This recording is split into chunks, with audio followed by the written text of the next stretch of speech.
My stipend was around $790. Wow. But like I used to see missile every day. It was like a part of my basic routine to see missiles. जिस दिन missile Like reflexes ऐसे हो जाते हैं कि like सीधे almost आपको सीधे उठना पड़ेगा because that is how you deal with it. You have to rate. I joined my first vessel in 2022. 2022, right? And I completed in November, so like it was almost like 11 months of waiting period. Wow. जो अगर आपका partner अच्छा है तो like You can share the things. share the things, और अगर बेकार है तो आपका एक one of the cause बन सकते हैं. Cause, हाँ. So Exactly. toxic से थोड़ा दूर रहना. This is the basic advice.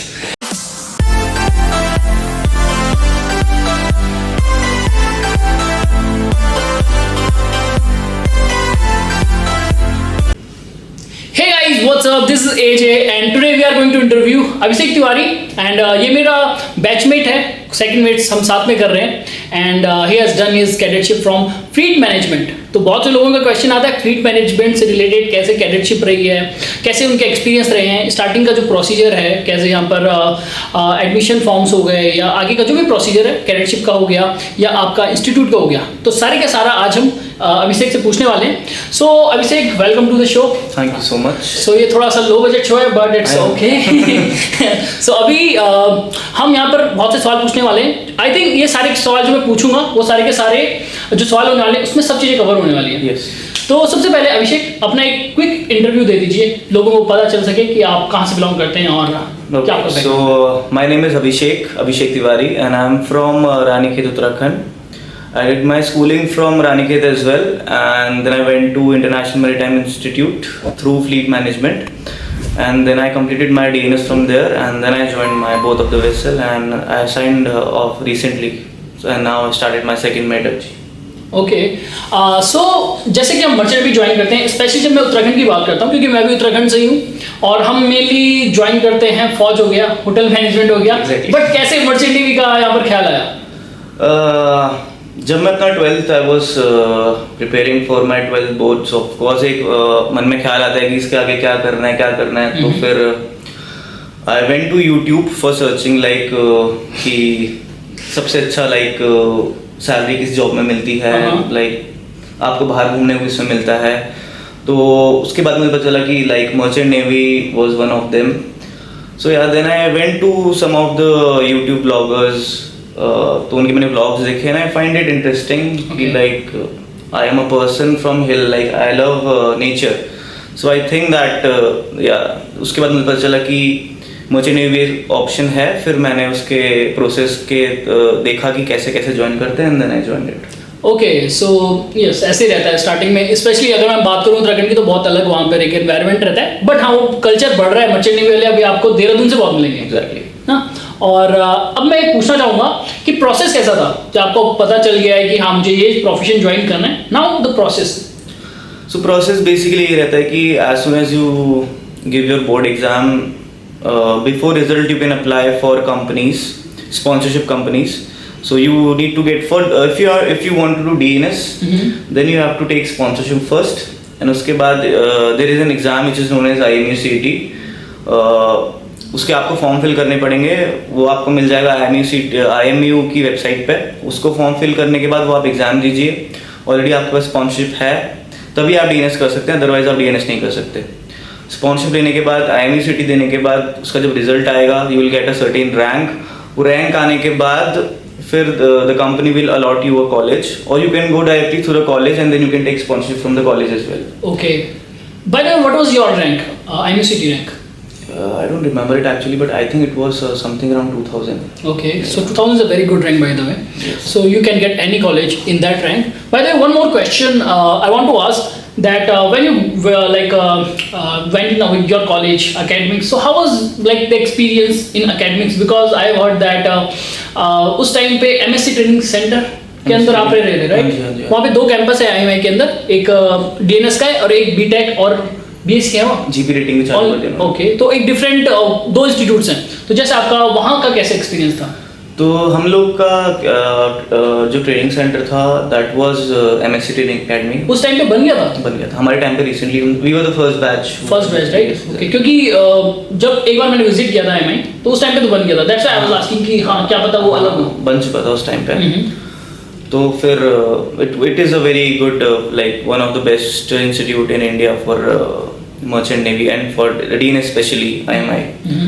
So we were from the online batch, so hardly हमको जाने को मिला था उधर. Like we went around 3 or 4 months इतना ही गए थे हम. And बाकी हमारा सारा कोर्स ऑनलाइन हुआ था. Okay. Yeah, you can tell that better because you have went to the college more. No, just 3 months of college, and it was very difficult because most of the time I was like online. Yeah, online you hardly can learn about. Yeah, but still it was okay. 3 months, if you want to learn, 3 months are more than enough to learn. Basically. Yeah. What was the fees at that time? It was around 575. 5,75,000. Okay, that's great. And by the way, आपके साथ तो सारे रहते होंगे ना वहाँ सबको अलग अलग स्पॉन्सरशिप रहती होंगी कंपनी की. हाँ, सबके पास अलग अलग स्पॉन्सरशिप रहती है. Like companies like MSC, Fleet, Tom, and many other like small RPSL companies also like they get sponsored from them. Okay, कुछ ऐसे इंस्टीट्यूट्स हैं जहाँ पे आपको ऑलमोस्ट डिफरेंट लोग मिलेंगे जिनके पास स्पॉन्सरशिप डिफरेंट कंपनीज की हैं. IMI हो गया, TS रहमान हो गया और आपके जैसे IMI कैंपस हो गए. और जैसे बहुत से इंस्टीट्यूट्स हैं जहाँ पे पर्टिकुलर जैसे एंग्लो ईस्टर्न है तो वहाँ पे आपको एंग्लो ईस्टर्न वाली ही सारे स्पॉन्सर्ड जो कैंडिडेट्स होंगे वो मिलेंगे. तो एक डिफरेंस ये आपको पता होना चाहिए. अगर आप IMI ज्वाइन करने वाले हो तो हाँ आपको ये एक मतलब काफ़ी वैराइटीज़ मिलेंगी. और अब हम बात करते हैं, अब आपने कर दिया अपना कॉलेज कंप्लीट पूरा, फिर उसके बाद कैसे यहाँ पर वेटिंग पीरियड था फर्स्ट शिफ्ट से लेके आपने 2 शिफ्ट किए राइट. तो कैसे वहाँ पर एक्सपीरियंस था आपका, लाइक कितना वेटिंग पीरियड था, कैसे शिफ्ट का एक्सपीरियंस था और कितना टाइम आपको कंप्लीट लगा आपका कैडेटशिप कंप्लीट करने में. तो मेरा जैसे मैंने बताया कि I was from the Covid batch, तो उस समय कोविड चल रहा था तो ज्वाइनिंग बहुत डिफिकल्टी थी. Like it was very difficult to get your which year. I completed in 2000. I joined my first vessel in 2022. 2022, right? And I completed in November. So like it was almost like 11 months of waiting period. Wow, 11 because months. it was COVID time. Okay. Yeah. So 22 में मैंने I think अक्टूबर में मैंने अपना first ship join किया था. It was a oil cam tanker. My first contract was around 9 months 15 days. Okay. And second was for around 9 months. So I did more like 18 months and 15 days around I did my contract. Okay. Yeah. So it's like 9 months. It's very huge time, right? It's actually very difficult, but once you get on board, it's like you have to do it. Yeah, I've done my last bulk carrier for around 8 months or some days. It was very like last के जो महीने होते हैं because I completed already my sea time and then last जो 2-3 मतलब last के 2-3 महीने थे उसमें I was like totally like दिमाग चलना बंद हो जाता है. अब तुम्हें इस शिप के बारे में मोस्टली चीज़ें पता है और वही काम तुम्हें ऑलमोस्ट करना है तो थोड़ा तो 9 महीने के कॉन्ट्रैक्ट में कैसा रहता था. लाइक जैसे हमारे 6x3 होता है बट आपका 9x2 था. तो was it difficult for you? It was indeed, it was difficult, but like I'm not the only one who's doing 9 months. Like people have done 11, 12 months before MLC came into induction.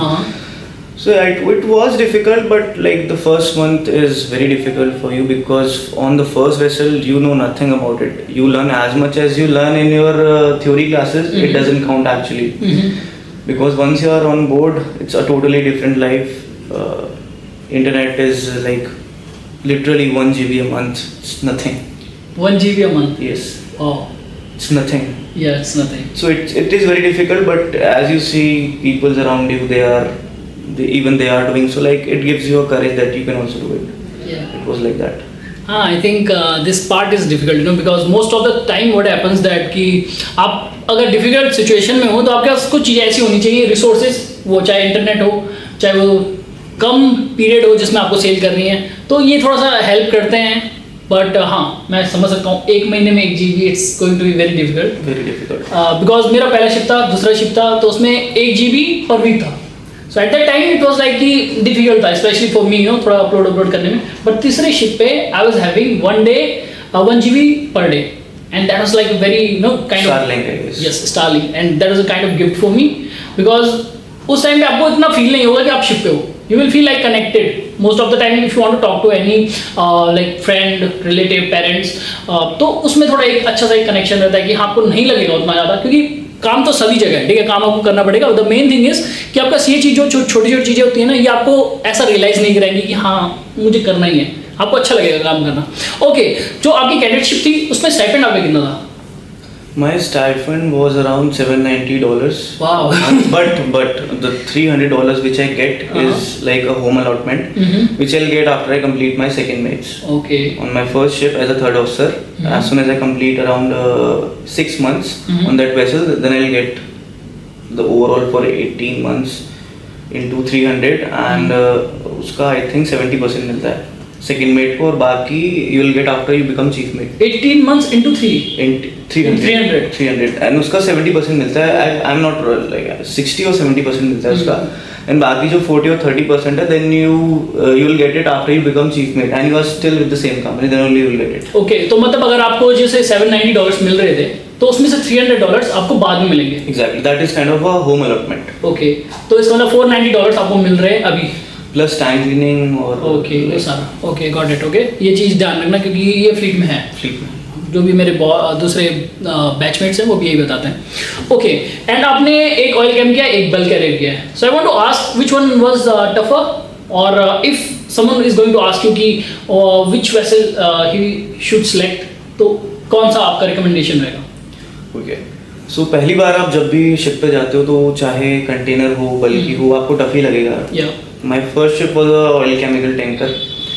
It is a difficult ship, like if you compare it with a bulky and chemical oil chem tanker, so of course oil chem tanker like उसके port operation ज़्यादा होते हैं, and you know कि tankers का port operation कैसा होता है. I totally understand. तो फिर या पहले ही महीने के बाद I went to a dry dock. You have been to dry dock? No. I have been to dry dock like after just 1 month. Okay. That was again a very hectic schedule in dry dock. And tanker is difficult, yes, tanker is difficult than bulky, but it's up to you like how you take it. Because I have met with friends who find, even myself I find it that tanker are better than bulky for me.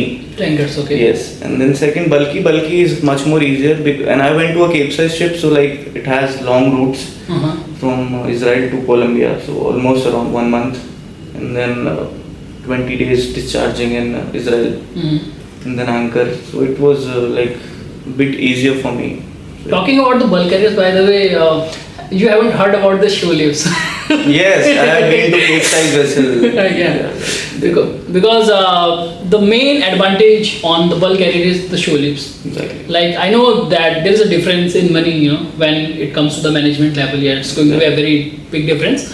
But when you talk about the kind of, you know, lifestyle you want, like one of the reasons to join Merchant that I want to travel around the world. So yeah, it's like show leaves are very important. तो show leaves मिली? Surely मेरे को बल्कि में in fact कम मिली है. Tanker पे like हर port पे like I have been to surely almost every port, whether it is Africa, Indonesia और ऑस्ट्रेलिया और श्रीलंका, मालदीव्स. बट ये ऐसा होगा ना कि 4-4 वाला 4-4 वॉच कैसे आपकी थी उस टाइम में, फोर्स वॉचेस? सो केमिकल टैंकर पे जनरली आपकी कंपनी पे एडिशनल थर्ड ऑफिसर रहता है ना? Additional, yes. हाँ, तो जब एडिशनल थर्ड ऑफिसर होता है तो चीफ ऑफिसर होता है, वो he doesn't do watches, he is on day work 8 to 5. Yes. I was doing 8 to 12 with third officer. Additional third officer at night, and morning it was day work 8 to 5. Okay, nice.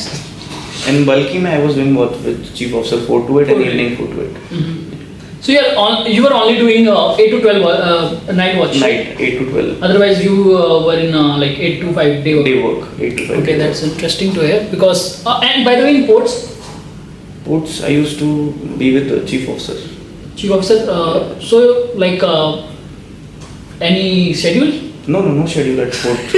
No schedule at port. Because I was having kind of like 4 like I had to do watches from 4 to 8. The same like you know I was doing with AB. मतलब जैसे 4 से 8 की जो watch है तो उसमें मेरा रहेगा ही रहेगा, and I to do the like day work also like जब चीफ ऑफिसर का हो रहेगा. सो यस, थोड़ा सा ये डिफरेंस आपको देखने को मिल सकता है, you know. It depends on ship to ship another and about the captain like how he is introducing the watch to you. हाँ, क्योंकि अगर मैं बात करूँ लाइक बल्क कैरियर में, तो बल्क कैरियर में इट्स लाइक कि जैसे चीफ ऑफिसर करेगा. बल्क कैरियर में like you don't have additional third officer, you have chief officer, third officer and like second officer. So accordingly नहीं, इवन जब मेरा स्टार्टिंग में ज्वाइन किया था तो उस टाइम पे एडिशनल था. Still I used to do like 4 to 8. हाँ, ये थोड़ा डिफरेंस वैसे हो सकता है, लाइक कैसे आपका सिपबोर्ड वर्किंग अरेंजमेंट है. एंड शो लीव की हमने बात कर ली है. Waiting period, by the way I want to ask about कि सेकंड वेटिंग पीरियड क्या था? Second period was like around 2 months. 2 months? I joined in 2 months. Okay, that's fast. Because COVID खत्म हो गया था ना तब, तो like fleet has 650 or 700 ships. Yeah, definitely. So how much, क्योंकि आजकल बोलते हैं यहाँ पर वेटिंग पीरियड का काफ़ी बोलते हैं कि फ्लीट में वेटिंग पीरियड बढ़ रही है. नहीं, अब कम हो रही है इनफैक्ट. अभी कम हो रही है इनफैक्ट फ्लीट में वेटिंग पीरियड, बट स्टिल 3 महीने तो लगता ही है लाइक. तो टोटल जो आपकी कैडेटशिप है वो कितने टाइम में हुई है? was 18 months तो वो हो गए ऑन बोर्ड के, plus 1 year DNS, 1 year waiting period, तो 3.5 years. 3.5 years, right? Okay, तो 40 months something like that. Okay, तो एक ये थोड़ा सा इन्फॉर्मेशन की लोगों को पता रह सके कि हाँ, 3.5 होती है. तो लगते हैं, अगर लाइक इससे कम ही लगेगा आपको, बिकॉज मेरा वेटिंग पीरियड तो 1 साल था ऑलमोस्ट. वो तो बस एक कोविड का रीजन था, अदरवाइज वो 36 के नीचे रहता. हाँ, दैट्स ग्रेट. सो जैसे कैडेटशिप में आपने लाइक कमाया होगा अपना स्टाइपेंड, ठीक है, तो how you spend your stipend? जितना बहुत रहता नहीं कि चलो मैं आईफोन खरीद लेता हूँ, चलो मैं बाइक खरीद लेता हूँ, बट आगे पता है कि सेकंड मेट्स के एग्जाम्स हैं, कोर्स करना है, तो how you spend your money? Like I spend money on my self a bit, but या मेरे को पता था कि मेरे को सेकंड मेट देना है, तो उसके लिए मुझे I have to save my money. I invest in stocks and I do everything like so. Stock की याद I do investment and everything, SIPs. तो यार मार्केट गिरा हुआ है, तो वो सब मैंने करा है. Like I love to spend money on myself, yeah. That's great. और कुछ ऐसा खरीदा, मतलब हाँ, लाइक लैपटॉप्स वगैरह, मैकबुक वो खरीदी थी. Okay, nice.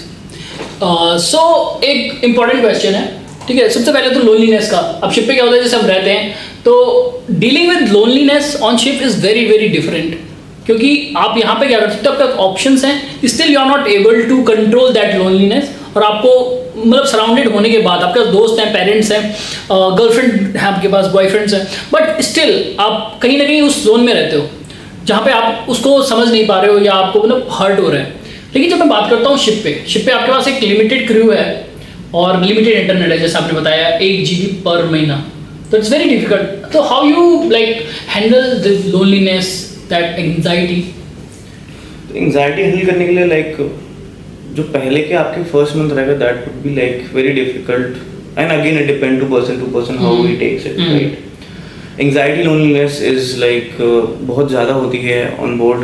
Yes. एंड उसको डील करने का तरीका ये है कि you have like 24 crew members, like you have your chief mate, your seniors who have also gone through the same process and they know how to deal with it. Yes.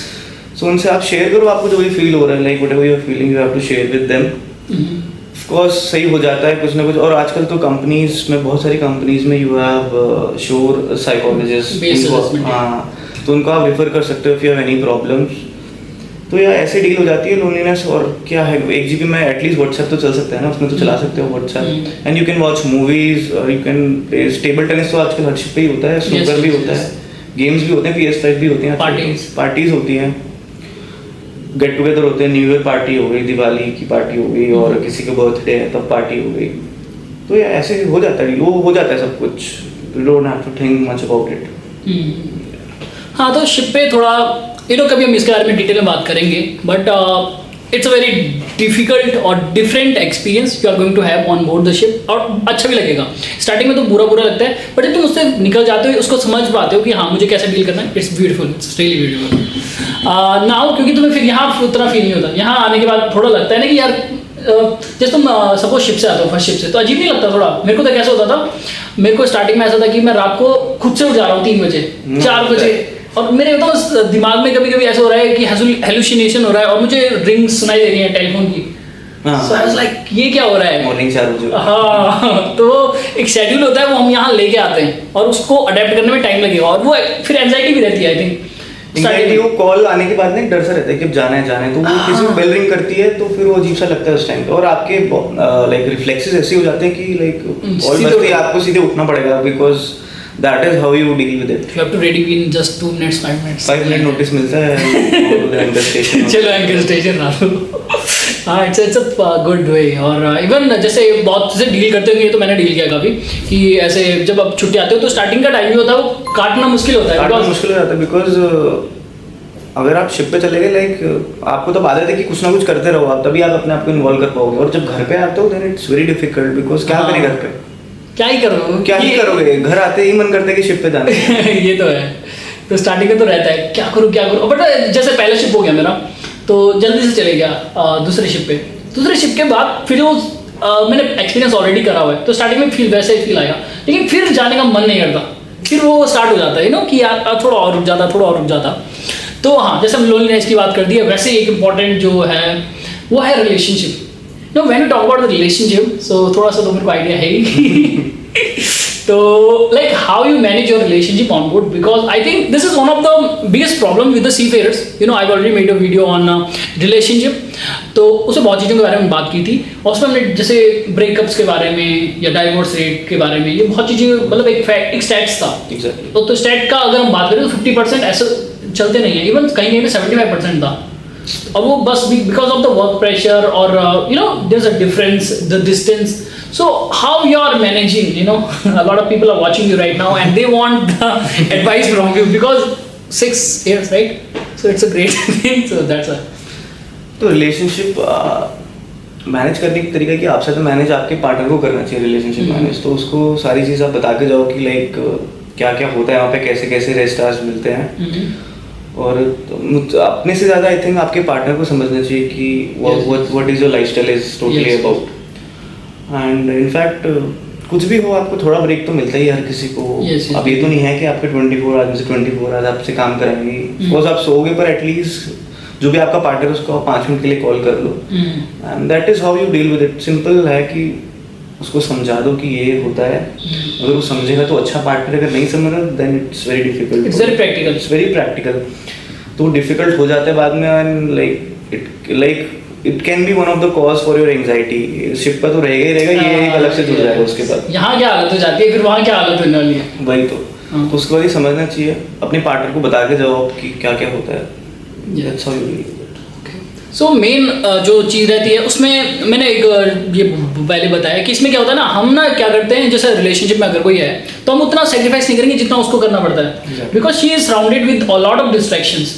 वहाँ पे कोई लड़का पूछ लिया तो रहता ही है, तो एक वो होता है कि उसको ना करना, ये सारा हमारे पास काम ही काम है, तो वी आर नॉट लाइक कि हमारे पास डिस्ट्रैक्शंस ही नहीं है।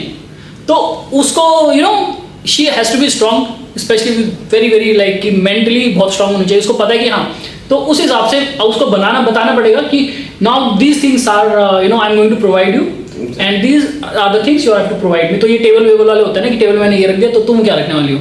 So it's very very difficult now days, specially with this internet and all, और वो हमारे पास नहीं रहता। बट हाँ, मेरा बड़ा था 1 GB पर डे था, so it's like मैंने ऐसे लोग भी देखे जिनको 30 MB एक महीने का मिलता है, 30 MB a month। I've seen with third officer जिनको 30 MB a month मिलता है, उसमें भी उनका नेट बढ़ जाता था, पता नहीं कैसे बचाते थे उन लोग। मैंने तो एक ऑयलर थे, और he was a very old Euler, काफ़ी टाइम से सेल कर रहे थे, आई थिंक 70-80 से, और he was still doing selling at that time जब मैं शिप पे था। तो ही वॉज टेलिंग मी कि वो आई थिंक 2-3 साल बाद घर आए, 3 साल बाद आई थिंक। पहले ऐसा होता था ना, जब MNC नहीं है तो 2-2 साल ऐसे चलते रहते थे इनके। 3 साल बाद घर आए, और वो तब आ रहे जब उनका बच्चा वो सब हो गया, एंड देन तो 3 साल सोचो लाइक कैसा एक वो रहेगा, उस टाइम पे भी अगर ये चीजें चल रही है तो अभी भी चल सकते हैं स्टिल। अभी तो 6-6 महीने में 5-5 महीने में घर जाना। उस टाइम पे क्या था कि घर पे लोग के पास इंटरनेट नहीं था ना, तब अब लोगों के पास जो भी कैडेट आ रहे हैं उनके पास सब में, हमारे पास भी, तो हमारे पास घर पे था इंटरनेट, तो हमको चाहिए वो internet. Internet is a basic, like you need it on board. Okay, so it's like very very important, specially relationship की मैं बात करता हूँ, ये हमें काफ़ी रिलीव भी कर देता है ना, चाहे कितना भी टेंशन हो, शिप पे भी टेंशन हो, कुछ भी, अगर आपका पार्टनर अच्छा है तो like you can share the things। और अगर बेकार है तो आपका एक वन ऑफ द कॉज बन सकता है कॉज। हाँ, सो टॉक्सिक से थोड़ा दूर रहना, this is the basic advice. And okay, तो यहाँ पर आपको ट्रीटमेंट दी जा रही थी शिप पे, लाइक एज अ कैडेट, जैसे आपकी कैडेटशिप चल रही है, तो चीफ ऑफिसर कैसे थे आपके, और कैसा वे था आपका हैंडल करने का सिचुएशन। बिकॉज क्या होता है, जब हम जाते हैं तो हमारा माइंडसेट एकदम खाली होता है, हमें पता ही नहीं चीज़ें क्या हैं। फर्स्ट शिप पे तो 1-2 महीने पर समझने में लग जाते हैं कि यार ये चीज़ें ऐसी होती हैं, ये चीज़ें इनको ये बोलते हैं ना, थोड़ा टाइम लग जाता है बैलेंसिंग डिबैलेंसिंग कैसे करनी। तो जब ये टाइम, तो इसको आपने कैसे हैंडल किया और कैसे चीज़ों को सीखा? So first of all, if I talk about chief officer, I have met with wonderful chief officer in my both the ships. Like, I have sailed around 6 or 7 chief officer, and they were absolutely very good in their work and Lucky one. absolutely Nice. yes, exactly. And देखो थोड़ा बहुत stress out तो हम भी हो जाते हैं, सबको हो जाता है, तो थोड़ा उनका एंगर तो देखो एक इशू है, वो लाइक वो तो आपकी बॉडी के अंदर अपने पहले से ही है, तो वो निकलने का एक तरीका होता है। और आपको भी समझ लीजिए अगर कोई स्ट्रेस आउट है तो एंगर वो अगर निकाल भी रहे तो आपके अच्छे के लिए निकाल रहा है। Yes. इन अ ये बहुत important way he is teaching you. तो आई थिंक वो तो आपको समझना पड़ेगा कि लाइक वो इंसान क्या बोल रहा है आपसे, और लाइक आप उसको किस तरीके से लेते हो। And crew is good. Like if you are sailing with fully Indian crew, it's a little difficult, and I have sailed with a mixed crew as well, with Israelis, Filipinos and Ukrainians. So if you sail on mixed crew, like it's better than sailing into fully Indian crew. Fully Indian. Yeah. Sometimes it happens. I've never sailed with a mixed crew, so I don't have any idea. But हाँ, बहुत से बोलते हैं कि mixed के साथ ज़्यादा बढ़िया रहता है। Because एक तो आपको उनका कल्चर पता लगता है, किसको मिलता है इंडिया में, like hardly you can know about the culture of other people. So आप ऑन बोर्ड रहते हो तो लाइक यू कैन लर्न। मैंने भी काफ़ी चीज़ें सीखी थी, लाइक इनके कल्चर में क्या क्या होता है, क्या क्या होता है। It's good, that's great. यार चीज़ें सीखने को मिल जाती है। फिर ऐसे भी हो जाता है ना, जैसे कभी हम शोलीव जा रहे हैं, सो वहाँ से भी कुछ सीख लो। You know I have been like शोलीव, तो मैं बहुत बहुत इंजॉय किया मैंने। मतलब ऐसे जाता था कि कभी कभी इतना टाइम लग जाता था कि पूरे दिन से पूरी रात ऐसा। एक बार तो ऐसे शोलीव गया था सेंट जॉन में, सुबह से 5 बजे तक कैप्टन सर के साथ, 10 से 5, एंड देन रात को 9 से 3 चीफ ऑफिसर के साथ। और ऐसा नहीं है उसके बाद काम भी कर रहा हूँ, ठीक है, 3 बजे से सुबह 6 बजे उठना है। काम तो करना ही है, काम तो करना ही है, वो constant छोड़ ली जा रहा है। और जिसमें 5 बजे आया था तो मैं 8 बजे तक काम किया मैंने, और फिर मैं 1 घंटा सोया हूँ। और उसमें मैंने बोला सर मुझे भी जाना है। तो इट्स लाइक कि हाँ, लेकिन बाहर जाके ऐसा होता है कि बहुत चीज़ें सीखने को मिलती है। कल्चर, इवन जो भी हमारे शिप पे आ रहे होते हैं तो उनसे भी यू नो बात करके बहुत चीज़ें, तो it's very good experience in ship. Not only other crew, अगर आप फुली इंडियन शिप पे भी जाओगे, you met with south Indian people, और सबसे भी आपको सीखने को मिलता है। हाँ, तो डिफरेंट यू नो एक एक्सपेक्ट पता चलता है कि हाँ ये चीज़ ऐसी होती है, ये चीज़ ऐसी होती है, क्योंकि उनका तरीका भी अलग होता है किसी से। Okay, so by the way you have sailed in war zones also. तो लड़ाइयाँ चल रही हैं आजकल और काफ़ी यू नो एक वैसा माहौल है कि नहीं हम यहाँ जाने नहीं चाहते ऐसे जोन्स में, but still you sailed in war zones. तो कैसा रहा experience? I was on my second ship when the war was going between Israel and Gaza. Yeah. So I was sailing in, for my whole contract I was sailing in Israel to Colombia, Israel to Colombia, Israel to Colombia. And you must have heard about one of the ship like MSC Aries, which got hit by one of the missile by Yemen. So one day before that vessel just passed on my starboard side. It was like I used to see missile every day.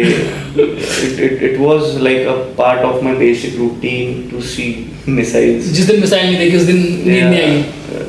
So it was like a bit scary. It was kind of scary. But yeah, ना फिर वही रोज चलता रहता था, तो it was again a part of my life. Normal था वो कि otherwise it would be like just amazing, you know, like because on ship और at sea it's very difficult और डिफरेंट एक्सपीरियंस। यू नो ऐसा नहीं होता कि suppose कुछ भी प्रॉब्लम आ गई तो बहुत बड़ी प्रॉब्लम है।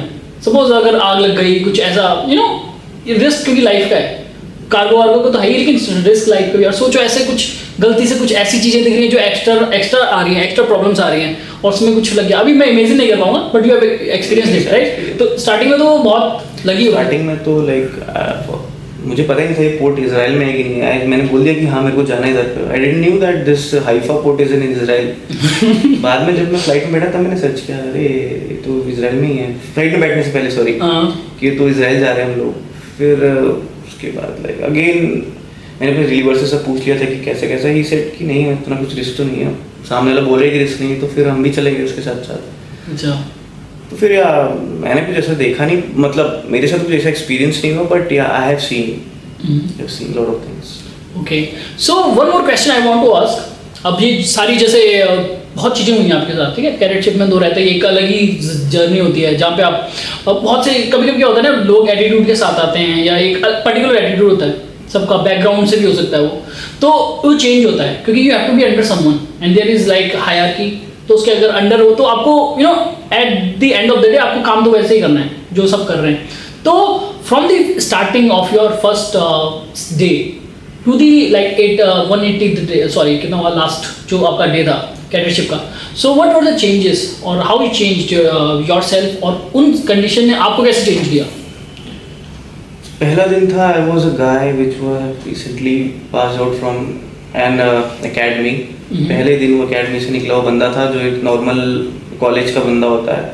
And last day it was like guy who is fully disciplined and very punctual and like पहले मैं काम इतना like I was to do work like कि लाइक चलो हो जाए, करना है कैसे भी करना है, और लास्ट में आई वाज लाइक कि ऐसे ही करना है। एक तरीका बदल जाता है कि वो तभी बदलेगा कि if you met chief officer, अगर खासकर चीफ ऑफिसर आपको अच्छे सिखाने वाले मिलेंगे तो आपको एटीट्यूड अपने आप चेंज हो जाएगा।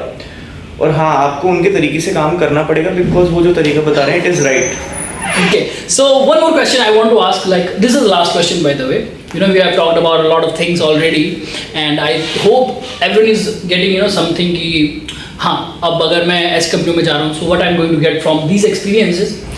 तो one last question I want to ask, any advice for the upcoming candidates, aspirants who want to join Merchant Navy and they are like looking for mainly the fleet management or the kind of management company. So how are you looking like what kind of advice you want to give? I don't think like if you're joining any company, by the way, not only fleet management, if any other company like Anglo Eastern or whatever, so first of all like you should have a good attitude towards your work and you should be like कि I have to learn these things और ये चीज़ें सीखनी ही पड़ेंगी आपको और ये चीज़ें आपको करनी ही पड़ेंगी, तो आपको ऐसा एटीट्यूड लेके जाना पड़ेगा। It's like that. Okay, so it's all about attitude, Attitude, totally about attitude. Company doesn't matter. Like Fleet is one of the good companies. Anglo is one of the good companies. Doesn't matter. Really doesn't care about कौन सी company में जा रहे हो. It's like a ship. It's like your home. So अपना attitude सही रखो, सब कुछ आपके साथ सही होगा। Okay, that's a great advice by the way. One thing that I've learned, क्या होता है ना, स्टार्टिंग में मेरे को भी ऐसा लगता था कि यार काम करना है बस इन द स्टार्टिंग फेज, क्योंकि दिन ऐसे लगते थे लंबे क्योंकि हमने कभी ऐसा काम वाम तो किया नहीं था तो दिन काफ़ी लंबे लगते थे। But with the time I got to know one thing कि जब वो ढल जाते हैं ना तो फिर वो खुद से ही आता है मन में करने का कि तुम ऐसे किसी को कोई तुम्हें बोलेगा नहीं, यू आर लाइक ठीक है इतना मेरा काम है मैंने कर दिया है। And after that you will see the results. Nobody is going to ask you the questions. Everybody is going to like appreciate you. And तो जहाँ पे आपको एक्स्ट्रा कुछ करना होता है या एक्स्ट्रा जरूरत है कहीं पे तो they will help you in that manner. So this is a thing that I've learned in my third shift. So yeah, so that's all from our side. I hope you loved this video, loved the experiences, and अगर आप join करने वाले हो then you are going to have these experiences in your life to be a better cadet and to have a very good cadetship. So thank you Abhishek for being in this podcast. So yes, my pleasure. It was my pleasure to be here. Yeah, so thanks for that. And I hope you like the video. If you do, then like, comment and subscribe, and we will see you in next video. By the way, this is the Instagram handle of Abhishek Tiwari. So if you have any questions, so you can ask him here in this time. Okay, bye.